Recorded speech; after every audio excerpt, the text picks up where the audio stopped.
Right. Banner headline this morning on the front page of the Daily Guide: Mahama to remove EC chair and deputies. That's quite declarative from the Daily Guide. I think there's a process to be gone through if indeed petitions have been submitted for the removal of the EC chair and deputies. But the Daily Guide goes straight to the end and says Mahama to remove them. Okay, US lifts 15% tariffs on Ghana's agric products. Now, this is some welcome news for farmers who farm for export. And thank goodness for that. 15% tariff lifted. Okay, court orders Bandai parliamentary polls rerun. Maybe one of these days we need to talk about the number of reruns and outstanding results and how long it takes to correct some of these anomalies in our electoral processes. Small scale mining contributes 53% gold, and that comes to about $9 billion of forex, and that's according to Sami Jemfi of the Gold Board. 2 get life in prison for killing cop. That's also on the front page of the Daily Guide. Let's take you to the Daily Graphic now. Attaining food security. Government ends seeds imports. Farmers to get local varieties only from 2026. This according to the Minister of Food and Agriculture, Eric Opoku. He was at the Government Accountability Series yesterday. He said quite a lot of things. We'll be sharing some with you. One of the things he said was we are building processing factories to ensure that when there is glad to be processed and we'll have food all year round. We are going to cut the sword for a poultry processing factory in the Bono region this week, Thursday. And then some other things, the weather stations and all those things. We'll be sharing details of that with you. It all gives a sense of deja vu, doesn't it? I say Atida. Oh, why? And I say Atida, but this is a new dispensation. Anyway, at least he says government is ending seed imports, and we are going to distribute only local varieties of seeds from 2026, which is good for seed producers locally. They will get a market, and the money we use to bring seeds from abroad will be kept in country. Is this the first time you've heard this? This is the first time I think government is going to do 100% local seeds. Okay. We usually import. Okay. We import seeds and then we complement with our local seeds. Now, the Chief of Staff is here and he's talking to all men. And he says we should prioritize our health and we should exercise regularly. Okay, International Men's Week. Last week we were at MTN and they did a great job for the International Men's Week. And Graphic Business Stanbic Bank breakfast meeting today. We'll bring you more on that. And Espe share mixed views on lifestyle audit law. There are people who say we should immediately institute that. There are some people who say, well, let's tarry. And so I'll share that story also with you. But there's something... I have a view about that when we get to it. There's something hidden on page 7 of the Daily Graphic. I think this should have been on the front page. How Tesano of Anko Police condoned near-femicide. And this is an account of how the police were not proactive and it could have ended in some tragedy. I'll share that story with you also. And the US reverses 15% tariff on cocoa products, others, according to Ablakwa. And he says that this is good news for us. It's opened about $60 million worth of exports to us. And we're also working on renewing AGOA to take opportunities of trading in the US. And Ghana secures $81 million World Bank Fund for Agric inputs. This is the minister telling Parliament. Well, the new finder for this morning says gold holds above $4,060 as traders await key U.S. economic data. Financial expert urges stronger push for value-added exports. And Ghana to earn extra $60 million annually as U.S. lifts 15% tariff on cocoa exports. IFC World Bank says Ghana can revive capital market growth. All on the front page of the new finder. Now, if you go to the New Republic, there's a photo of Natoshi on the front page, and the story says Natoshi ignites NPP civil war. Print bag. You know why? So they went to the Ashanti region to campaign, and Samira was also there campaigning. And so the story is that Samira had to end her campaign because they didn't want to clash. Why? They have a problem? They don't, but you know the MPP campaigns they were given instructions that the regional officers should coordinate these things, so that maybe if there's this candidate here this week, then next week, but they don't want them. That's one of the stories. So now Toshi ignites NPP civil war, pins 2024 defeat on Baumia's stingy formulas and Oforiate's empty coffers. That's how the New Republic puts the story. You know, I've heard Kenneth Japon speaking, and anytime I hear him speak, he says, "Unity in tea, unity in tea." And you know, you hear Bawumia also make the point, you know, that bold ideas is not all about money. Brian Achampo is talking about the things he's done and all of that. You can now understand why the NPP wanted to have this done very early. Because if they had waited till, say, 2020, latter part of 2026, it'd be a problem for them. Well, there are two views to that.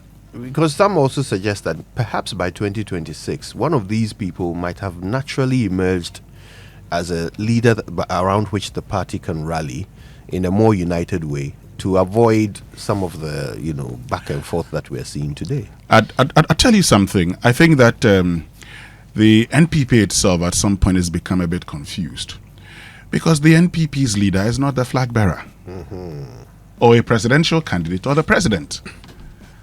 And when the party went for its conference, it was stated clearly that the party's leader is the party's chairman. So whenever I hear people saying, oh, I mean, and you sometimes even hear people introducing Dr. Bawumia when he was contesting as leader of the NPP. But that's all because, you see, the last 16 years, the hold President Akufo-Addo had on the NPP was huge. And so for many people, and you heard, for instance, Freddie Blay right on this station when the NPP was getting ready for the 2014 primary, when the party had indicated that no executive member of the party should openly declare his support, and people were declaring for Akufo-Addo. Freddie Blay, then as first vice chairman, said that some rules are better violated than adhered to. And that was one of those rules. Yes, and you see, so that actually, I remember Evans Mensah did that interview.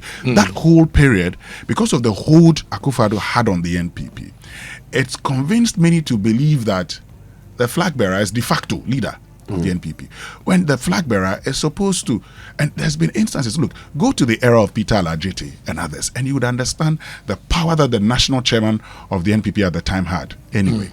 Let's get anyway, other stories from the New Republic. Primpak backs Mahama's media fund revival. Oforiate's trial in limbo. SML demands probe in OSP mismanagement case. And Eric Opoku's irrigation drive revives Akufo-Addo flops. And there's a group that is demanding 85% stake in lithium. They are urging Parliament to reject the deal so Ghana can have 85% stake in our lithium. Ooh, 85%. Now, 85, yeah. That's the ambitious. insight for this morning says Mahama cares pops up at International Men's Day. Nada and corruption, beg your pardon, NPP's Arthur Kennedy writes, and chases ex-president to the Pratt River. Deteriorating a Sipon Sports Stadium needs urgent attention. Kofi Adams. And going green is the new way, says Alhaji Salam Amadou as he leads youth-focused EV initiative. NHIA projects over 120% increase in tariff to boost service delivery in 2026, and Ghana Post CEO unveils vision for sustainable and inclusive postal system. You know, the bit about the Esipon Sports Stadium. You know, while I was in Tarkwa, you know, that stadium actually had other facilities. It had a number of rooms that could be used as even as a lodging place. So, for instance, if you had somebody going to Tarkwa, you could actually get a person to check into the Esipon Sports Stadium. It had other facilities that was open to the public. Unfortunately, we turned a blind eye and nobody cared until everything went bad. Now we're going to start all over again. But the question is, what plans have we put in place to ensure that this doesn't happen again? Let's go for the online news review. And the big story on my Joe Online, MITH Board blows 11 million Ghana cedis on unapproved foreign trips as confidential audit exposes massive breach.